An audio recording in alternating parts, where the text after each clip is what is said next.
ఎన్నికల మీద గట్టి ఫోకస్ పెట్టింది వైఎస్ఆర్సీపీ. తాజాగా జగన్మోహన్ రెడ్డి గారు మొత్తం 175 నియోజకవర్గాలకు సంబంధించిన ఇన్ఛార్జీలతో కీలక సమావేశం ఏర్పాటు చేయడం, అందులో చాలా సూచనలు చేశారు. అలాగే ఎలా ముందుకు వెళ్ళాలి ఎన్నికలకు సంబంధించి, అలాగే రేపు స్థానిక ఎన్నికల్లో గెలుపుకు సంబంధించి ఏం చేయాలి, ఒక రకంగా ఒక బిగ్ టాస్క్ ఇచ్చినట్టే అయ్యింది వాళ్ళందరికీ ఆయన మాటలు చూస్తే. అయితే అది ఎంతవరకు సాధ్యం అవుతుంది, ఆయన డిపెండెన్సీ మొత్తం ప్రజల్లో ఈ 2.5 ఏళ్ల పరిపాలన మీద తీవ్ర వ్యతిరేకత ఉంది అన్నట్టుగానే ఆయన ఎప్పుడు మాట్లాడినా నిన్న కూడా మరోసారి అదే రిపీట్ చేయడం ఎంతవరకు నెగ్గుకు రాగలుగుతుందో ఆ నిర్ణయం. ఇదే అంశం మీద చర్చించే ప్రయత్నం చేద్దాం. సరే, అంటే ఒకప్పుడు వైనాట్ 175 అన్నప్పుడు కొంచెం ఓవర్ కాన్ఫిడెన్స్ గా వెళ్తున్నారేమో జగన్ గారు అనిపించింది. ఇప్పుడు కూడా ఈ 2.5 ఏళ్ల మీద ఒక పుస్తకం ఏదో రిలీజ్ చేశారు మొన్న మధ్యన. అది డిజిటల్ బుక్, అది తీసుకెళ్ళండి ఇంటింటికి, దాని మీదే చెప్పండి, 2.5 ఏళ్ల మీద వ్యతిరేకత ఏదైతే ఉందో అది మనకు పాజిటివ్ గా మారుతుంది అని నిన్న చెప్పడం, అది ఎంతవరకు సక్సెస్ఫుల్ మంత్రం అనుకోవాలి? బేసిక్గా మనకి పాలిటిక్స్లో ఎప్పుడూ కూడా బయటికి కనిపించే ముఖాలు, బయటికి కనిపించే మాటలు కేవలం ఒక సంప్రదాయం కోసం అంతే. వెనకాల వ్యూహాలు డిఫరెంట్గా ఉంటాయి ఎవరిదైనా సరే. జగన్ అట్లాంటి వ్యూహాల విషయంలో చాలా స్ట్రాటజిక్గా పోతాడు. ఇక్కడ ఇప్పుడు ఓన్లీ మొన్నటి ఎన్నికలకి ముందు జరిగిన ఏకైక లోపం ఏంటంటే పవన్ కళ్యాణ్ జట్టు కట్టడం. పవన్ కళ్యాణ్ అనేవాడే గనక జట్టు కట్టకుండా కూటమి కాకుండా ఉండుంటే మొన్నైనా జగన్కే ఛాన్స్ వచ్చేది. పవన్ కళ్యాణ్ జట్టు కట్టడము, అతను జగన్ని దించేద్దాం అన్నంత మాత్రాన కాదు. కాపులలో ఒక సెంటిమెంట్ ఏం రైజ్ చేసుకొచ్చాడంటే, ఈ దఫా మనం గనక వదులుకుంటే, ఒకప్పుడు రంగా గారు వదులుకున్నాం, చిరంజీవి గారిని వదులుకున్నాం, ఇప్పుడు పవన్ కళ్యాణ్ గారు ఇది ట్రిప్ అయితే కనుక ఆయన రాజకీయాల మీద విరక్తి వచ్చేస్తుంది అనేటటువంటి ఒక ఫీలింగ్, సెంటిమెంటల్ ఫీలింగ్ కల్పించడం అనేటటువంటిది ప్రయోజనాలు పొందలేదా కాపులు? ఎప్పుడన్నా గతంలో ఎస్సీ ఎస్టీలకి ఏమైనా పథకాలు ఉంటాయి కానీ కాపులకి ఎప్పుడంటే ఓ పథకం ఏదన్నా ఉందా ఏనాడన్నా? ఈవెన్ చంద్రబాబు గారు చెప్పిన వడ్డీలు ఇవి కూడా ఇవ్వలేదు కదా కాపులకి సంబంధించిన రుణాలు కూడా. ఆ రోజు ఈయన కాపు నేస్తం డబ్బులు ఇచ్చాడు. అందులో మళ్ళీ అది ఇదివరకు ఏంటి, కాపు కార్పొరేషన్ అనేది అప్పులు ఇస్తుంది, ఇది ఫ్రీగా ఇచ్చింది డబ్బులు. ఆయన 5 ఏళ్లలో 4 ఏళ్ళు తీసుకుని లెక్కేసుకుని 4-10 ఏళ్ళు 60,000 రూపాయలు ఫ్రీగా వచ్చినట్టే కదా. అవి కాకుండా పెన్షన్లు ఇట్లాంటి వాటిలో కూడా కులాలకు అతీతంగా ఇచ్చేసాడు కదా కాపు సామాజిక వర్గం. కాబట్టి అంత చేసినా కూడా జగన్ ఎందుకు ఓడించారు అంటే పవన్ని గెలిపించడం కోసం అంతే. అక్కడ ఇంకా వేరే కాన్సెప్ట్ అది జరిగింది. అది లేకపోయి ఉంటే కనుక రాజకీయం డిఫరెంట్గా ఉండేది. ఇప్పుడు అతను చూస్తున్నటువంటిది ఏంటంటే ఎవడు దమ్మున్నోడు అనేది తేల్చుకోబోతున్నాడు జగన్మోహన్ రెడ్డి. ఇంకా 3 ఏళ్ళు ఉంది టైం, 2 సంవత్సరాల 8 నెలలు. ఎలక్షన్స్ 2 సంవత్సరాల 6 నెలల తర్వాత వేసుకోండి లెక్క. ఈ 2 సంవత్సరాల 6 నెలల్లో ఈయన 1.5 ఏళ్ల పాటు జనంలో ఉంటాడు. ఈ ఏడాది రాజకీయం చేస్తాడు. ఇప్పుడు ఒక 6 నెలలు, ఆ తర్వాత ఒక 6 నెలలు చివరిలో. ఇప్పుడు తనది పందెపు కోళ్లల్లో లేదా పందెపు గుర్రంలో దేనికి దమ్ముందో చూసుకోబోతున్నాడు, లేకపోతే ఆల్టర్నేటివ్ పెట్టేసుకుంటాడు. అంతే సింపుల్. ఇప్పుడు వీళ్ళందరినీ పిలిచి అతను చెప్తున్నటువంటి మాట ఏంటి, ఒక్క చోట కూడా, ఒక్క పంచాయతీలో కానీ, ఒక్క మున్సిపాలిటీలో కానీ, ఒక్క కార్పొరేషన్లో కానీ ఎక్కడా కూడా ఏకగ్రీవం జరగకూడదు. అంటే ఓ రకంగా డి అంటే డి అనమంటున్నాడు. గతంలో ఏకగ్రీవాలు ఎందుకు జరిగినాయి? అవతల వాళ్ళు అంటే వైసీపీకి భయపడి తెలుగుదేశం వాళ్ళైనా జనసేన వాళ్ళైనా అయితే డ్రాప్ అయ్యారు భయంతో, లేదా డబ్బుకి లొంగారు. సామదాన భేద దండోపాయాలు ఉపయోగించారు ఆ రోజు. ఇవాళ అట్లాంటి తట్టుకు నిలబడేవాడు కావాలంటున్నాడు ఇతను. తను వేసిన అస్త్రంతో అప్పుడు కకావికలమైంది టీడీపీ కూటమి అంతా కూడా ఆ రోజున. అందుకని ఏకగ్రీవాలతో కొట్టుకొచ్చారు. ఇప్పుడు దానికి రివర్స్ వ్యూహం, నువ్వు ఒక్క ఏకగ్రీవం కానివ్వద్దు అంటే ఏంటి, వాళ్ళు బెదిరిస్తే నువ్వు బెదరకూడదు, వాడు డబ్బులు ఇస్తే నువ్వు రూపాయి ఎక్కువ ఇవ్వాలి. అంటే వాళ్ళకంటే పందెపు కోడి, నా పందెం కోడి స్ట్రాంగ్ ఉండాలి అంటున్నాడు. ఇందులో 175 మందిలో ఎంతమందికి ఆ డబ్బు ఉందో తేలిపోతుంది. పైగా వాళ్ళకి ఒక భరోసా, ఒక భద్రత మీరే కల్పించాలి. మీరు ఇప్పుడు కల్పిస్తే రేపు పొద్దున్న 2029 ఎన్నికల్లో వాళ్ళు మీకు అండగా ఉంటారు అంటే అది ఫైనాన్షియల్ గా కూడా ఒక అర్థం. ఇప్పుడు క్రిందటిసారి మీరు తిన్నారు, ఈసారి పని చేయండి. క్రిందటిసారి ఏం చేశారు వీళ్ళు, ఆ రోజున బలమైన లీడర్లను ఆ రోజునే వీళ్ళు డెవలప్ చేస్తుంటే ప్రతి నియోజకవర్గంలో ఓ మున్సిపాలిటీకో, కార్పొరేషన్కో, పంచాయతీకో వాళ్ళు ఎలక్షన్స్ అప్పుడు పనిచేసేవాళ్ళు. వీళ్ళు ఏం చేశారు, ఆ బలమైనోడు కనుక అక్కడ సక్సెస్ అయితే వీడికి రేపు పొద్దున కాంపిటీషన్ వస్తాడేమో. ఇప్పుడు ఫర్ ఎగ్జాంపుల్ గుంటూరులో ఉన్నటువంటి డిప్యూటీ మేయర్ని తీసుకెళ్ళి అక్కడ పోటీకి పెట్టలా మొన్న. గుంటూరు మేయర్ని తీసుకెళ్ళి ఇంకో చోట పోటీకి పెట్టారా? అట్లాంటి పోటీలు పెట్టుకొచ్చారు కదా. అంటే ఏంటి, ఒక లోకల్ బాడీస్ లో బలమైనటువంటి వాడు రేపు పొద్దున మనకి ఎమ్మెల్యేకి పోటీకి వస్తాడన్న భయం వచ్చింది. అందుకని వీళ్ళు బలమైన వాడిని ఎదగనేలా, బలహీనుడు డబ్బులు మనకు ఖర్చు పెట్టేవాడిని తీసుకెళ్లి పెట్టుకుని ఏకగ్రీవాలు చేయించారు. వీళ్ళ డబ్బులతోనా లేదా వాళ్ళ డబ్బులతోనన్నా ఏకగ్రీవాలు చేయించారు. దాంతో డబ్బులు ఇచ్చినే కదా నేను ఈ పదవి పొందాను, నా ఎమ్మెల్యే కోసం నేను ఎందుకు చించుకోవాలి అని ఎవరికాడు అంత పెద్ద ఇంట్రెస్ట్ చూపించాల.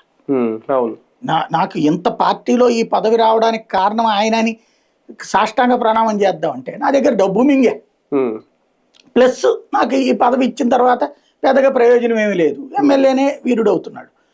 ఈ అట్లాంటి వాడి కోసం నేను ఎందుకు త్యాగం చేయాలి? నా కోసం నువ్వేమన్నా త్యాగం చేస్తే నేను నీ కోసం ఏదైనా త్యాగం చేస్తాను. త్యాగం చెయ్యని వాడు, పైగా వీళ్ళ చేత త్యాగం చేయించినోడు ఎమ్మెల్యే పట్ల వీళ్ళు అంత పెద్ద ఇంట్రెస్ట్ చూపించాలి. దానివల్ల మొన్న ఎలక్షన్లో సపోర్ట్ రాల. ఇప్పుడు బలమైన వాళ్ళని తయారు చేయాల్సిన బాధ్యత ఎమ్మెల్యేలకు వచ్చింది. ఎందుకని? లేదా వీడి జేబులోంచి ఖర్చు పెట్టుకోవాలి. అదే కదా, ఖర్చు పెట్టినా కూడా గెలుస్తారని నమ్మకం ఏడుంది? కాబట్టి జనంలో పాపులర్ అయిన ఫేసులనే వాడాలి, పార్టీలో పాపులర్ అయిన ఫేసులకే టికెట్ ఇవ్వాలి. ఇది ఇప్పుడు జగన్ స్థానిక ఎన్నికల్లో అలా ఉంటదా? ఎమ్మెల్యేలు అంటే పోనీ అనుకోవచ్చు, స్థానిక ఎన్నికల్లో అంత డబ్బు పెట్టగలిగి పాపులర్ అయ్యే నాయకులు వీళ్ళకి దొరుకుతారా? పాపులర్ అయ్యేవాడు ఉన్నప్పుడు ఖర్చు తగ్గుతుంది, అది ఖర్చు ఎక్కువ పెట్ట అవసరంలా. ఆ పాపులర్ వాడు తన డబ్బులు తనే పెట్టుకుంటాడు, వీళ్ళు పక్కర్లా, లేదా కొంత ఖర్చు పెడితే సరిపోతుంది. అదే ఇప్పుడు గతంలో అయితే ఏంటి, ఏమాత్రం పాపులారిటీ లేని వాళ్ళు అనేక మంది మేయర్లు అయ్యారు. ఎలాగయ్యారు? వీళ్ళ డబ్బులతో అయ్యారు, వాళ్ళ డబ్బులతో, వాళ్ళ దగ్గర డబ్బులు ఉంటే అయ్యారు. లేకపోతే చివరిలో మేయర్ల పొజిషన్స్ అన్ని కూడా కులం ఆధారంగా ఇచ్చాడు ఈయన. అప్పుడు డబ్బులు లెక్క కొంత చేశారు. అప్పుడు సంపాదించుకున్న వాళ్ళు ఇప్పుడు ఖర్చు పెట్టాలి, అప్పుడు సంపాదించుకున్న ఎమ్మెల్యేలు ఇప్పుడు ఖర్చు పెట్టాలి. ఆ రోజున చేసిన తప్పు ఈ దఫా చేయనీయట్లా. అది ఇప్పుడు బలమైన వాళ్ళని సచ్చినట్టు పెడతారు వీళ్ళు. జగన్మోహన్ రెడ్డి గారిది క్లియర్ కట్ అజెండా ఏంటి ఒకసారి ఆయన మాటల్లో? చర్చ జరిగేట్టుగా ప్రతి చంద్రబాబు నాయుడు గారి 2 ఏళ్ల పాలన మీద ప్రతి ఇంట్లో కూడా చర్చ జరిగేట్టుగా, ప్రతి ఇంటికి వాళ్ళు వెళ్ళి టైం కేటాయించి వాళ్ళు ప్రతి ఇంట్లో కూడా చర్చ జరిగేట్టుగా చేయాలి. ఎప్పుడైతే 2 ఏళ్ల చంద్రబాబు నాయుడు గారి వెన్నుపోటు పాలన గురించి ప్రతి ఇంట్లో చర్చ జరుగుతుందో, ఎప్పుడైతే ప్రజలు గతంలో వైఎస్ఆర్ కాంగ్రెస్ పార్టీ మన ప్రభుత్వ హయాంలో ఏదైతే పథకాలన్నీ అందుతా ఉన్నాయో, ఏదైతే స్కీములు అందుతా ఉన్నాయో, ఏ రకమైన పాలన అయితే గతంలో ఉండేదో అవన్నీ ఇప్పుడు రద్దయిపోయి నాశనమైపోయిన పరిస్థితులు కనిపిస్తూ ఉన్నాయో, చంద్రబాబు నాయుడు గారి మాటలు మోసాలు అబద్ధాలుగా ఎప్పుడైతే కనిపిస్తూ ఉన్నాయో, దౌర్జన్యాలు అవినీతి కంటికి కనిపించే విధంగా ప్రజలకు కనిపిస్తూ ఉన్న నేపథ్యంలో ప్రజలు తిరగబడతారు, మన పార్టీకి తోడుగా అండగా మనతో నిలుస్తారు అన్నది గుర్తుపెట్టుకోండి. ఇది జగన్మోహన్ రెడ్డి గారి ఊహ అనుకోవాలా, నిజంగా రియాలిటీ అలా? అంటే 2 ఏళ్లకే ఇప్పుడు ఈయన అంటున్నారు కదా, మన హయాంలో చేసిన అన్ని రద్దు అయిపోయినాయి, ఏం అందట్లేదు, దాంతో ప్రజలందరూ మన వైపే ఉంటారు అనేది, అది ఆయన నమ్మకమా? రియాలిటీకి దగ్గరగా ఉందా అది ఏమన్నా? స్థానిక ఎన్నికల్లో ఆ ప్రభావం చూపెట్టదు, అది క్లియర్. ఆయనకి తెలుసు, తెలియనోడేం కాదు. కానీ ఏమని చెప్పాలి, అవన్నీ ఎవడు పట్టించుకోడబ్బా, వాళ్ళు గెలిచేస్తారని చెప్తాడు నాయకుడు అన్నాడు. మనం సాధించాలి, ఏం మాట్లాడాలో ఒక ఎజెండా ఇస్తున్నాడు అంతే. ఇక్కడ బిగిన్ చేస్తే ఇప్పుడు 2019 తర్వాత 21-20లో జగన్మోహన్ రెడ్డికి వ్యతిరేకంగా నాడు వీళ్ళు మాట్లాడిన మాటలు 24లో పనిచేసింది అంతే కదా. అప్పుడు వాళ్ళు గెలవలేదు కానీ స్థానిక ఎన్నికల్లో, అప్పుడు మాట్లాడడం బిగిన్ చేశారు జగన్కి వ్యతిరేకంగా, అది 24లో పనిచేసింది కదా. ఇప్పుడు కూడా మీరు స్టార్ట్ చేయండి అయ్యా అంటున్నాడు అంతే కదా. ఇప్పుడు బిగిన్ చేస్తే ఇప్పుడు దాకా ఏంటంటే యాజిటేషన్ జగన్ పిలిపిస్తే నడుస్తుంది. ఇప్పుడు జస్ట్ గుర్తు చేయడం. ఇప్పుడు వీళ్ళు ఎట్లా ఉంటుంది, మనం అమరావతితో అద్భుతం జరగబోతుంది, హైదరాబాద్కి ఎక్కువ, సింగపూర్కి తక్కువ రెడీ అవ్వబోతుంది, ఇది ఒక ఆప్టిమిస్టిక్ ప్రచారం అంతే కదా. ఒక క్వాంటమ్ వ్యాలీ వస్తుంది, రేపు పొద్దున భవిష్యత్తులో అమెరికాకి సంబంధించినటువంటి అదేదో సిలికాన్ వ్యాలీని ఇది దాటేస్తుంది, ఇది ఒక ఆప్టిమిస్టిక్. ఇవేది కూడా ఆచరణలో ఇప్పటికిప్పుడు అయ్యే కాదు, మన తరంలో నడుస్తుందో లేదో కూడా తెలియదు. కానీ అప్పుడు కూడా అట్లాగే అన్నారండి హైదరాబాదు. కానీ చంద్రబాబు గారు బాగు చేశారు. అప్పుడు అయ్యి 4 ఏళ్లలో ఆయన బాగు చేసేసాడు, 5 ఏళ్లలో. ఇక్కడ 12 ఏళ్ళు అయినా సరే, ఇంకా ఏం కాకపోయినా సరే, లేదు లేదు అది అదే అదే అదే అదే అదే అదే అదే అంటుంటారు. అదే అదే అదే అదే అదే ఇక్కడ ఇతను చెప్తున్న పాయింట్. అలాంటిది అంటే వీళ్ళు ఏంటంటే ఆప్టిమిస్టిక్ ప్రచారంలో తెలుగుదేశం సిద్ధాస్తులు. ఆ విషయంలో వైసీపీ ఫెయిల్ అయ్యింది. ఇప్పుడు పెసిమిస్టిక్ ప్రచారంలో, నెగిటివ్ ప్రచారంలో తెలుగుదేశం ఇంకా సూపర్ సక్సెస్. ఆప్టిమిస్టిక్ చంద్రబాబు పట్ల సృష్టిస్తారు, జగన్ పట్ల పెసిమిస్టిక్ చూపించగలిగారు. వీళ్ళు మాత్రం ఒక దాంట్లోనే సక్సెస్. పెసిమిస్టిక్ నెగిటివ్ కామెంట్స్ లో వీళ్ళు మంచి సిద్ధాస్తులే, కానీ ఆప్టిమిస్టిక్ గా జగన్ పట్ల చూపించలేకపోయారు. స్థానిక ఎన్నికల విషయంలో లాస్ట్ టైం మనం అప్పుడు కూడా డిబేట్ పెట్టాం, మీకు గుర్తుందో లేదు. లోకల్ ఎన్నికల్లో కూడా కొన్ని మేనిఫెస్టోలు విడుదల చేశారు, స్వయంగా లోకేష్ గారే రిలీజ్ చేశారు. అప్పుడు మనం మాట్లాడుకున్నాం స్థానిక ఎన్నికల మీద ఏంటి మేనిఫెస్టో ఏదైనా. అప్పుడు వాళ్ళు ప్రతిపక్షంలోనే ఉన్నారు, అధికారంలో లేరు. కానీ ఇప్పుడు ప్రతిపక్షంలో వైసీపీ అంటే నిన్న మీటింగ్ అంతా ఇలాగే మాట్లాడారు, కానీ అంతకు మించి అంటే ఎక్కడా కూడా 2 ఏళ్ల పాలన వ్యతిరేకత మీదే జరిగింది. కానీ అంతా కూడా అంతకు మించి ఒకవేళ మాకు వేస్తే ఏం చేస్తారు అనే కాన్సెప్ట్ లోకి వెళ్ళలేకపోయారు. ఎందుకు? మేనిఫెస్టో ఇచ్చిన వాళ్ళు గెలవలేదు కదా. గెలవలేదు, కాకపోతే మేము ఇది చేస్తాం అది చేస్తాం ఒక హామీలు అయితే ప్రజలకు ఇవ్వగలిగారు. చెప్పరు కదా, అది ఎవరి కాడు ఆ మున్సిపాలిటీ పరిధిలో ఉన్న వైసీపీ వాళ్ళు రేపు పెడతారు, అప్పుడు చేస్తారు. అవన్నీ జగన్ చెప్పక్కర్లే. ఇది ఒక ప్రోటోకాల్, అలవాటు అయిపోయిన ప్రోటోకాల్. అంతేనా? ఎవరి కాడు. అప్పుడు కూడా వైసీపీ వాళ్ళు లోకల్ గా హామీలు ఇచ్చారు, ఇక్కడ రాష్ట్ర స్థాయిలో ప్రచారం చేశారు లోకేష్. అది తేడా. వైసీపీ వాళ్ళు స్థానికంగా చెప్పుకొచ్చారు. ఇప్పుడు విజయవాడలో ఏం చేస్తాం, విజయవాడ కార్పొరేషన్ పోటీ చేసిన వాళ్ళు చెప్పలేదా? అక్కడ ఉన్న కాంగ్రెస్ 3 ఎమ్మెల్యేలు కలిసి చెప్పుకొచ్చారు కదా. గుంటూరుది అట్లాగే చెప్పుకొచ్చారు కదా 2 ఎమ్మెల్యేలు. అలాగే ఉంటాయి అవన్నిటిని ఇక్కడ కూర్చుని మాట్లాడుకోవాల్సిన అవసరం లేదు. ఇక్కడ తన ఎజెండా ఏంటో చెప్పాడు. ఒకటే జగన్ది నేను అబ్జర్వ్ చేసినంత వరకు తను మాట్లాడుతున్న లెక్క ఏంటంటే, క్రిందటిసారి వాళ్ళు గెలిచిన దాని మీద 1% అదనంగా వీళ్ళు సాధించిన ఏదర్ పర్సంటేజ్ ఆర్ సీట్స్. మీరు 2019 తర్వాత 21 కదా జరిగింది, 2021లో జరిగింది కదా. అప్పుడు చూస్తే తెలుగుదేశానికి ఇంకో 4% ఓట్లు తగ్గినాయి స్థానిక ఎన్నికల్లో, 4 నుంచి 5%. 40% అసెంబ్లీలో సాధించారు, 39 చిల్లర, 40% దగ్గరగా. కానీ స్థానిక ఎన్నికల్లో 4 నుంచి 5% తగ్గినాయి ఓట్లు టోటల్ గా. ఇంకా అది కూడా జనసేన పరోక్షంగా తెలుగుదేశంతో పొత్తు పెట్టుకున్నా. జనసేన ఓటింగ్ కూడా అసెంబ్లీలో 6% వచ్చింది, ఇక్కడ తగ్గినాయి. ఓవరాల్ గా ఎక్కడో కొన్ని మున్సిపాలిటీల్లో పెరుగున్నాయి అట్లా లెక్కలేస్తారు, కానీ ఓవరాల్ గా అయితే తగ్గినాయి పర్సంటేజ్ 6 కంటే కూడా. అలాగుంటది ఇక్కడ. రేపు పొద్దున ఏంటి ఇతను లెక్కేస్తుంది ఏంటి, మొన్న 40 వచ్చినాయి, 39.5% ఓట్లు వచ్చినాయి. ఒక 2% ఓట్లు, 1% ఓట్లు అదనంగా వచ్చినా సరే వీళ్ళకి మామూలు బూస్ట్ అవుతుంది వైసీపీకి. అట్లాగే మున్సిపాలిటీలు కిందసారి వాళ్ళు 5 గెలిచారు, వీళ్ళు 6 గెలిచారు అనుకోండి, బూస్ట్ పెరుగుతుందిగా. కార్పొరేషన్లు వాళ్ళు 1 కూడా గెలవాలి, అప్పుడు 17 అనుకుంటా ఉన్నాయి. ఇప్పుడు వీళ్ళు 17లో 1 గెలిచినా రేపు పొద్దున అందులో వీళ్ళు డైరెక్ట్ ఎలక్షన్ అన్నారు కదా, అదే ఇండైరెక్ట్ అయితే కనుక చివరిలో కార్పొరేటర్లు లాక్కునేదో ఒకటి చేస్తారు, ఇప్పుడు మొన్న చేసినట్టుగా. అట్లా కాదు, సింగల్ వచ్చినప్పుడు 1 కార్పొరేషన్ గెలిచారనుకోండి, అదిగో మీకు అయిపోయిందని చెప్పడానికి బిగిన ఇక్కడ. అంటే ఇప్పటికిప్పుడు అయిపోతుందని కాదు, కార్యకర్తకు ఊపు వస్తుంది కదా వైసీపీ, అరే అయిపోయిందిరా కొట్టామరా మనం అనేది. జిల్లా పరిషత్తులకి డైరెక్ట్ చైర్మన్ అంటున్నారు, 28 జిల్లా పరిషత్. 1 గెలిచింది అనుకోండి వైసీపీ, క్రిందసారి 0, అంతే కదా. కార్పొరేషన్ 0, ఇది 0, మున్సిపాలిటీలు 5. ఇది అప్పుడు రిజల్ట్. ఇందులో 1 మున్సిపాలిటీ ఎక్స్ట్రా వచ్చిన, 1 జిల్లా పరిషత్ గెలిచిన, 1 మేయర్ గెలిచిన, రాజకీయం మారిపోతుంది. కానీ స్థానికంలో ఇలా ప్రత్యక్ష ఎన్నికలు జరగడం అనేది ప్రతిపక్షంలో ఉన్న పార్టీకి ఒక రకంగా ఇబ్బందేనా, లేదంటే సునాయాసంగా వెళ్తుంది? 2 రకాలుగా అనుకోవచ్చు. మామూలుగా అయితే ఒకప్పుడు ప్రతిపక్షానికి అట్లా చేసిన టైంలో కాంగ్రెస్ ప్రతిపక్షంలో ఉన్నప్పుడు కాంగ్రెస్ కి గ్రౌండ్ లెవెల్ బలం ఎక్కువ కాబట్టి చేశారు అప్పుడు.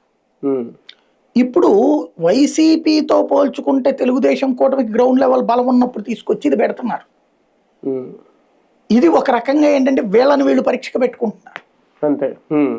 వీళ్ళని వీళ్ళు పరీక్షకు పెట్టుకుంటారు. ఇప్పుడు పరోక్ష ఎన్నికలు జరిగితే మేనేజ్ చేసుకోవచ్చు, అవును. కౌన్సిలర్లని మేనేజ్ చేసుకున్నాం, కార్పొరేట్ ఇప్పుడు క్రిందసారి ఎన్ని రోజులు బట్టి తర్వాత ఇప్పుడు వీళ్ళు ఇవన్నీ మార్చేయగలిగారు కదా, అవును, అవును. మేయర్ని జడ్పీలని ఇట్లాంటి అట్లాగే ఏదో ఒకటి చేసుకుని మేనేజ్ చేయొచ్చు. సామధాన భేదబండు అవును. ఇప్పుడు ఆ మేనేజ్మెంట్ డైరెక్ట్ ఎలక్షన్ పెడితే ఓటర్ని మేనేజ్ చేయాలి తప్పించి గెలుపుని మేనేజ్ చేయలేరు కదా. అవును. అంటే వీళ్ళు మేబీ ఓ ధైర్యంతో ఉండొచ్చు, మేము ముగ్గురం కలిసి ఉన్నాం కాబట్టి భారీకి కొట్టేయగలం అనేది, అవును. ఆ ధైర్యంతో వెళ్తుండొచ్చు. అదే ఇప్పుడు వైసీపీకి రక్ష. అవును. ఎందుకంటే ఇప్పుడు ఒక కడపలో వీళ్ళ సత్తా పెరిగిందా లేదా తేలిపోతుంది. కడప జిల్లా పరిషత్, కడప మేయరు వీళ్ళ సత్తా పెరిగిందో లేదో తేలిపోతుంది. బట్ టీడీపీకి కూడా అది బెనిఫిట్. రేపొద్దున కడప మేయర్లు కొట్టారనుకోండి టీడీపీ అయిపోయింది, రేపొద్దున పార్లమెంట్ సీట్ కూడా కొట్టినా కొడతారు నెక్స్ట్ కి. అలాంటి ఒక టెంపర్మెంట్ ఇటు వీళ్ళని పరీక్షించుకుంటున్నారు, వీళ్ళు జగన్ కి పరీక్ష పెడుతున్నారు. జగన్ కూడా ఒక నిజం ఏంటి గ్రౌండ్ లెవెల్ ఎలా ఉందో తెలుస్తుందేమో దీని ద్వారా. ఆత్మసాక్షులు పక్కన పెట్టి ఆయన సాక్షి ఏంటో తెలుసు, ఈయన ఆత్మకే అసలు నిజమైన సాక్షి ఏంటో తెలుస్తుంది. కానీ ఒకటి సార్, అంటే అంత పట్టుగా ఉన్నారు నిన్న మీటింగ్ లో చూసుకుంటే జగన్మోహన్ రెడ్డి గారు. ఓకే, గెలవాలి, గెలుస్తామనే ధీమా ఎలాగా ఉంటది, దాంతో పాటు దీన్ని ఏమన్నా ఈ 2.5 ఏళ్ల దానికి ఒక ఇదిగా చూసుకుంటున్నారు, ఒక ప్రీ పోల్ ఎవరు అనరు అన్నా కూడా నేను నమ్మను. ఎందుకంటే 2 ఏళ్ళకే తెలిసిపోతుంది అనేది అదే 2 ఏళ్ళకే తెలిసిపోతుంది. అసలు సాధ్యం కాదు. అసలు మున్సిపల్ లోకల్ పోల్స్ అనేది దానికి ఎజెండా కాదే. ఆ ఆస్పెక్ట్ అసలు అంటే వైసీపీకి గ్రౌండ్ లెవెల్లోనే ఎక్కువ బలం ఉందని మొదటి నుంచి బలంగా నేను నమ్మను. అట్లాగా ఇప్పుడు గ్రౌండ్ లెవెల్ ఎన్నికలు కాబట్టి నేను అట్లా నమ్మను. వైసీపీకి అట్లాగే గ్రౌండ్ లెవెల్లో ఉండుంటే కనుక ఎంత ముందు కూడా కొట్టి ఉండాలి కదా. బేసిక్ కాకినాడ అంత ముందు జరిగినటువంటి మున్సిపల్ ఎలక్షన్స్ లో కూడా అట్లేం ఉండదు. ఇక్కడ స్థానిక ఎన్నికల్లో మన ఆంధ్రప్రదేశ్ వరకు మాత్రం ఎప్పుడు కూడా అధికారంలో ఉన్న వాళ్ళే గెలుస్తున్నారు. ఆంధ్ర వరకు, తెలంగాణలో కొంత తేడా ఉంది. ఈవెన్ తెలంగాణలో కూడా దాదాపుగా స్థానిక ఎన్నికల్లో అధికార పక్షమే గెలుస్తుంది. కాబట్టి కొంత పర్సంటేజ్ అంతకుముందు కాంగ్రెస్ గెలిచిన దానికంటే మొన్నటిసారి బీఆర్ఎస్ కాస్త ఎక్కువ సీట్లు సంపాదించుకుంది ఆనాటి కాంగ్రెస్ తో పోల్చుకుంటే. ఆంధ్రాలో అట్లా కాదు, ఎప్పుడు అధికారంలో ఉన్నా కూడా అదే. ఇక్కడైనా అంతే డైరెక్ట్. ఇప్పుడు అట్లా అక్కడ బీఆర్ఎస్ సాధించిన స్థాయిలో ఇక్కడ సాధించింది అంటే మొదటి నుంచి కూడా వైసీపీకి అర్బన్ లోనే కాస్తంత ఇబ్బంది. ఇప్పుడు ఈ లోకల్ ఎలక్షన్ కూడా ఇప్పుడు మున్సిపాలిటీలు ఎక్కడైతే ఉంటాయి అక్కడే ఇబ్బంది, గ్రౌండ్ లెవెల్లో ఇబ్బంది ఉండదు. వీళ్ళ ఫోకస్ కూడా సిటీలో తమ గ్రాఫ్ పెరిగిందా లేదా, ఎలా పెంచుకోవాలి దాని మీద దృష్టి పెట్టాలి. ఇప్పుడు కిందసారి కొట్టేసిందన్ని మున్సిపాలిటీలు కార్పొరేషన్లు కాదే, అంటే అప్పుడు అధికారంలో ఉన్నారు ఇంకా ఆ లెక్కనైతే పంచాయతీల్లోనూ 20% కోల్పోయారు, మండల పరిషత్తులోనూ కోల్పోయారు. అర్బన్ లో కంప్లీట్ గా స్వీప్ చేసుకొచ్చారు కదా. అవును. మరి అప్పుడు బలం ఎక్కడ ఉన్నట్టు? వైసీపీది బలానికి సంబంధించిన భయం అయితే ఏమి లేదండి. దాంట్లో వెరీ సింపుల్ లాజిక్ ఏంటి అంటే స్థానిక ఎన్నికలు అధికారంలో ఉన్న వాళ్ళకి అదృష్టం. ఇక్కడ జగన్ కి ఒక రకంగా ఇది ఆయన రాజకీయానికి 2 కోణం. జగన్ జరుపుతున్న రాజకీయము తెలుగుదేశం నడిపే రాజకీయంలో తేడా ఏంటంటే తెలుగుదేశం అప్డేటెడ్ పాలిటిక్స్ చేస్తుంది. అంటే ఇవాళ ఫేస్బుక్లు, ఇవాళ డిజిటల్ ప్లాట్ఫారాలు, ఇవాళ వ్యవహారాలకు అనుగుణంగా అది ఎప్పుడు ప్రిపేర్డ్గా ఉంటుంది, అప్డేటెడ్ ఎప్పటికప్పుడు. కంప్యూటర్ వస్తే కంప్యూటర్, లేకపోతే క్వాంటం అంటే క్వాంటం ఇట్లా. వైసీపీ వచ్చేటప్పటికి నాటి రాజశేఖర్ రెడ్డి, ఎన్టీ రామారావు నాటి రాజకీయమే ఫాలో అవుతుంది ఇప్పటికి కూడా. ఏ కులపోడు నన్ను విమర్శించాలంటే ఆ కులపోళ్ళతోనే విమర్శించడం, ఆ పాత రాజకీయమే చేస్తారు. ఇప్పుడు చూడండి ఇప్పటికి కూడా మీటింగు, ఆ పైన ఉపన్యాసం.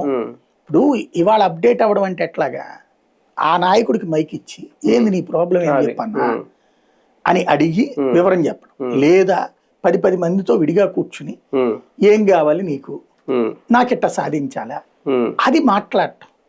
అదేమీ లేకపోతే నేను ఉపన్యాసం ఇస్తాను, మీరు వెళ్ళి సాధించి ప్రూవ్ చేయండి అంటే ఏముంది అప్డేటెడ్. రెండవది, వీళ్ళు print, electronic media, social media 2019లో జగన్ ఆర్గనైజ్ చేసింది కాదు సోషల్ మీడియా. కానీ తెలుగుదేశం మీద విరక్తితో, రాజశేఖర్ రెడ్డి మీద అభిమానంతో, రాజశేఖర్ రెడ్డి కాలంలో ఎడ్యుకేటెడ్ అయ్యి అంటే ఈ ఉద్యోగాలు సంపాదించిన వాళ్ళు ఉంటారు చూడండి, వాళ్ళందరూ ఇంకోటి అతను నీళ్ల విధానము, ఈ ఫీజు రియంబర్స్మెంట్లు, ఆరోగ్యశ్రీల వల్ల లబ్ధి పొందినటువంటి కుటుంబాల కుర్రోళ్ళు, అమ్మాయిలు, వాళ్ళు సోషల్ మీడియాలో ఒక అగ్రెసివ్ అటాక్ చేశారు గవర్నమెంట్ మీద. దానికి జగన్ పాదయాత్ర తోడవడం వల్ల అధికారంలోకి వచ్చాడు. కానీ జగన్ అధికారంలోకి వచ్చాక తన విజయంలో సోషల్ మీడియా పాత్ర ఉందన్నటువంటిది అతను పట్టించుకోలే. అతను తన తండ్రి లాంటి రాజకీయమే చేసుకున్నాడు. మా నాన్నెట్టగైతే తన పాదయాత్ర చేసి గెలిచాడు, నేను పాదయాత్ర వల్ల వచ్చేసానని అంటే వన్ మ్యాన్ ఆర్మీగానే చూసుకున్నాడు తప్ప, నా వల్ల వీళ్ళందరూ లబ్ధి పొందారు నా పేరు చెప్పుకుని అనుకున్నాడు తప్ప వీళ్ళందరి ఇది కూడా ఉంటుంది అనుకో. ఇప్పుడు అదే మీరు తెలుగుదేశం చూడండి, 24లో మనం గెలిచింది, వాళ్ళు సోషల్ మీడియా ప్లాట్ఫారాలన్నీ మెయింటైన్ చేస్తున్నారు ఇంకా రెగ్యులర్ గా. ప్రతిపక్షంలో ఉన్నప్పుడు మెయింటైన్ చేశారు, అధికారంలో ఉన్నప్పుడు కూడా మెయింటైన్ చేస్తారు. వాళ్ళు అది దాన్ని ఒక యజ్ఞంగా ఫీల్ అవుతారు. ఇంకోటి ఆ వన్ మ్యాన్ ఆర్మీ అని ఫీల్ అవ్వరు. ఇన్ని ఫ్యాక్టర్స్ కలిస్తే మన గెలుపు అనుకుంటారు. వీళ్ళు మాత్రం జగన్ నా వల్లనే వైసీపీ, వీళ్ళందరూ నా వల్లే ఎమ్మెల్యేలు అయ్యారు, నా వల్లే మంత్రులు అయ్యారు, నా వల్లనే బతుకుతున్నారు. ఈ మిగతాది నన్ను చూసి జనం వస్తున్నారు. ఇవన్నీ దానికి యాడెడ్ అడ్వాంటేజ్ అన్న పాయింట్ దగ్గర దీన్ని కూడా మనం మేనేజ్ చేయాలి. ఇప్పుడు ఆ రోజున వాళ్ళు ప్రింట్ మీడియాలో ఈనాడు జ్యోతున్నప్పుడు నువ్వు ఆంధ్రజ్యోతి ఆంధ్రభూమి లేపాల్సింది, ఆంధ్రభూమి ఆంధ్రప్రభ లాంటిది లేపాల్సింది. వాళ్ళకి ఒక 4 ఛానళ్ళు 6 ఛానళ్ళు తోడున్నప్పుడు మిగతా ఇంకో 4 ఛానళ్ళు నువ్వు లేపుండాల్సింది. కానీ పట్టించుకోలేదు వీళ్ళు, ఎవరు వద్దనుకుంటారు వీళ్ళు మా సాక్షి ఉంటే చాలు అనుకుంటారు. ఇప్పుడు అలాగే డిజిటల్ మీడియా అయినా అంతే, మాకు ఉన్నాయి కొంతమంది సపోర్ట్ ఉన్నారు కదా చాలు.